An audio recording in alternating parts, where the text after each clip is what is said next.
I am Megan and welcome to Battle Royale with Cheese, the website where you can get all of your film and TV news, reviews and trailers. I do just want to quickly say as well before starting the video, I apologise for last week.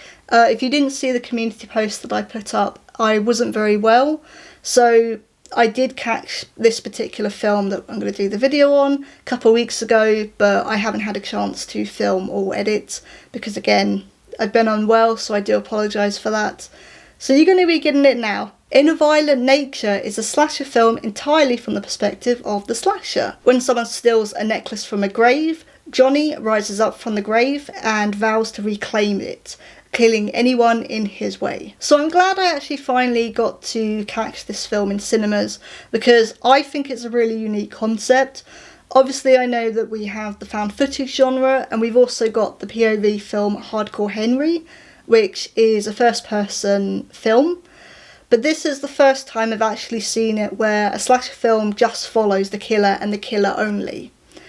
And in that I thought that was really interesting, that was really unique. We haven't really had a film like that before, but I am also very aware that this seems really divisive amongst horror fans. There were some people who loved it and again like me thought it was really unique. There were some people who thought it was really boring and actually some people did walk out of their screenings. And after I've seen the film, I kind of understand both criticisms. So how I'm going to do this is, the only way I can think to do this and to do this review is to actually say firstly what I liked about it and then what I didn't like about it and talk about the negative criticisms. I also want to talk about the ending as well, so I am going to put a little spoiler image at the end before I go into that too. So what I liked about the film, again, I thought it was really unique, and it does, right from the first shot of the film, it does follow the killer throughout the entirety of the hour and I think 35 minutes, right till the end. And again, I'll talk about the ending because it's interesting what they did with that. But yeah, right from the first shot, we follow the killer. And the opening shot is interesting because he is the one that's buried in the grave. Someone takes the necklace and then he claws himself out. But the shot is just of the necklace because again, he hasn't woken up yet. So I thought that was really, really interesting. And there was some really interesting cinematography and also sound design going on because of this concept and what it is. So the cinematography, again, follows Johnny throughout his journey. But then even when, for example, he'll go and hide in a lake to get a victim, the camera stays on that lake, on that same shot for a very, very long time. Because again, we don't know where he is by this point. He has hidden, so he just stays on that for a long time. Plus the sound design was also really interesting and again reflected this concept. So there's quite a few times where he'll be walking through the woods and suddenly he'll hear a voice. We can't see it because we are not following the victims this time like with other horror films. So we don't know who's talking, but we can hear them. So it was interesting what they did in terms of the sound design as well. And then plus if someone is far away from him, the sound would be quite off in the distance. It wouldn't be close by like how you would have with a normal film, with a regular film, where even if someone's far away, you can still hear them clearly. With this one, that wasn't the case, which I really enjoyed. It seemed like, it felt like the filmmakers were thinking, okay, if we're going to go with this concept, let's commit to this. Let's fully commit to this. If someone is far away from him, that voice is going to be far away. If they're close by him, it's going to be at normal volume like we're used to with other films. And in that, I really, really enjoyed that and really appreciated that. They stuck to it and committed fully to the concept and what that actually fully entailed. And to further ground this into some kind of reality, there's no music. The only music that occurs is if there's a radio on in the car or if the victims are playing music that Johnny happens to go near, and that is it. There is no music otherwise, which obviously makes the sounds when the kills come a lot more gruesome and sound a lot more horrific. And the sound design for the kills was really well done too. It sounded really gnarly, really gruesome, really detailed, if that's a description that can be used for sound in kills. But that was really well done as well. So it really did feel like the filmmakers were committing to this concept and to this idea. And yes, the kills, because this is a slasher film. So again, we're following Johnny, so we are going to see the kills. And oh boy, I'm not actually going to talk about any of them. There is a specific one that is probably going to become quite iconic, involving yoga, which again, I'm not going to talk about. But they're definitely creative and a lot more gruesome than I was expecting. This is a lot more gory than I was actually expecting. I mean, yes, it is a slasher film, so some violence, some gore is to be expected. This is called In a Violent Nature after all. But I think with how excessively gory it was, that wasn't something I was expecting. But again, the gore was really well done in terms of prosthetics, in terms of the practical effects. That was very well done.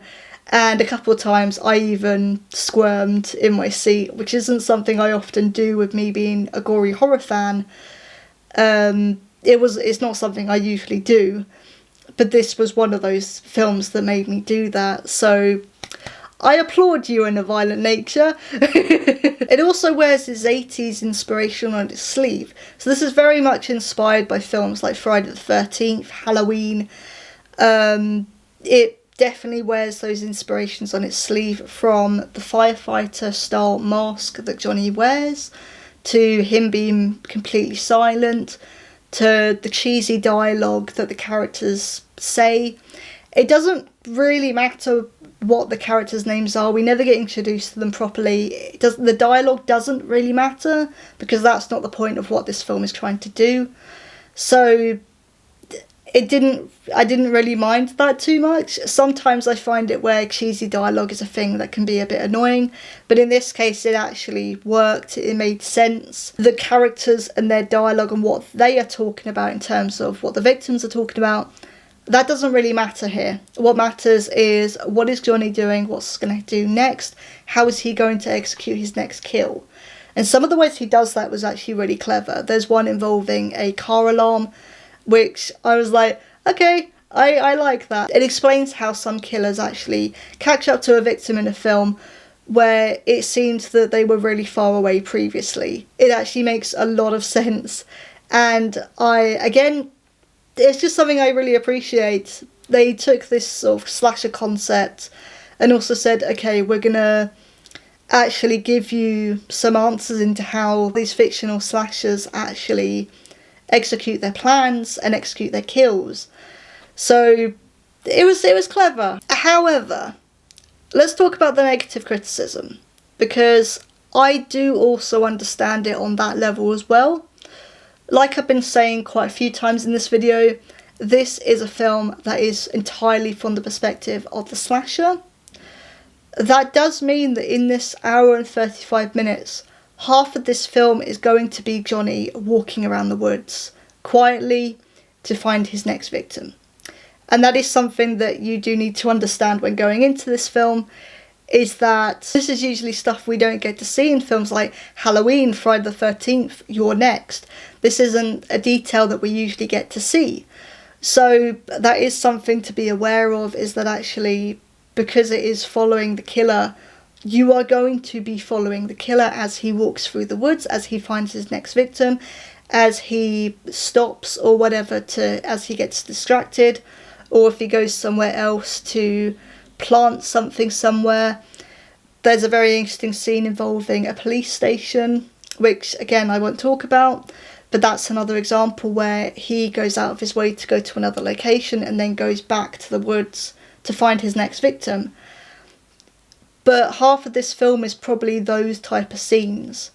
So if you're expecting this to be a fast-paced slasher film, like other slashers usually are, you're not really going to get that here. This is quite slow-paced. So that is something that needs to be bared in mind when approaching this film. And again, I do understand, and I do completely get the criticisms that some people found this boring, or some people thought this was quite slow. It is slow, but that is what this concept is doing. And for me, I thought it really worked, because the filmmakers were committing to the idea, to this change to this narrative. And if they wanted to fully commit, this is what it's going to look like. And whether you like that or not, that would depend on your own preference, really. But I definitely do understand the criticisms with this, as well as the positives. So, I have now talked about anything that's non-spoilerish. I do want to talk about the ending. I'm just going to talk about my own interpretation of the ending. So, I'm just going to put a spoiler image here, so you guys have some warning.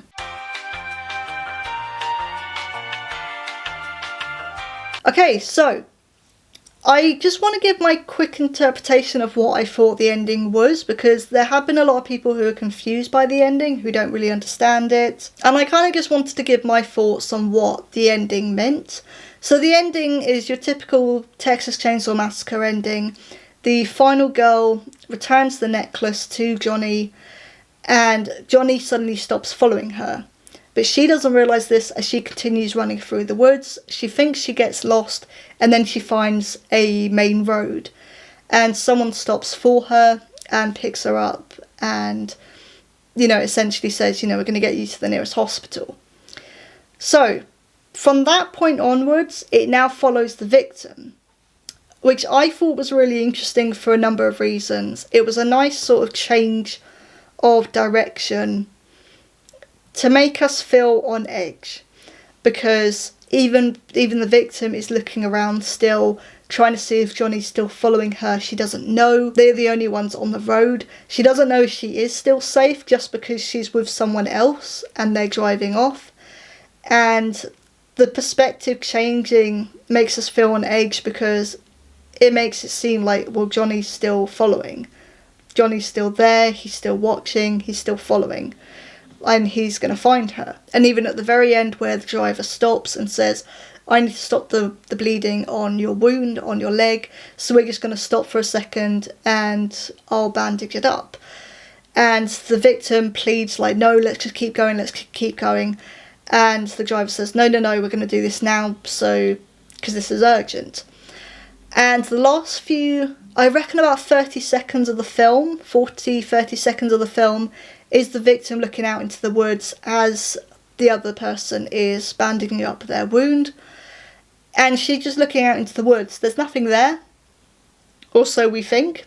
But this is what I also liked about the ending. And again, I do understand that people probably aren't going to be satisfied with the ending, but I actually really liked it. It puts you on edge. It is still quite tense, because you're still thinking, okay, I'm waiting for a jump scare, I'm waiting for something to happen, because that's what usually happens. The Descent also did that as well. So this is what will usually happen. It will end on a jump scare, or end with something, and it doesn't. So I really liked it, and it really further cemented the threat of Johnny, because he's been following these victims for about an hour and a half, just constantly following, never stopping. And even when we think the final girl is safe, we're still not sure, because the perspective has suddenly changed when it was always on Johnny for the entirety of the film until now. So it makes us think that, okay, if the perspective has changed, does that mean that it's okay, or does that mean that Johnny's still following her? And even in previous parts of the films, there have been shots where it's looking out into the woods, but you think nothing's there, but actually Johnny is just standing there in plain sight once your eyes adjust to the darkness. So again, that play on the last 30 seconds where you think there's nothing in the woods, it's a play on that again, because you're desperately looking into the woods thinking, okay, is there something there? Is he there? Is there anything there? So yeah, I really, really liked the ending. But I do understand if some people didn't understand it or didn't get it. I do completely understand that one. But I personally really liked it. It was still tense. It continued to keep you on the edge of your seat right up until the film faded to black. So in that, I really liked it. But this was my review on In a Violent Nature. I was Megan. This is Battle Royale with Cheese. See you soon.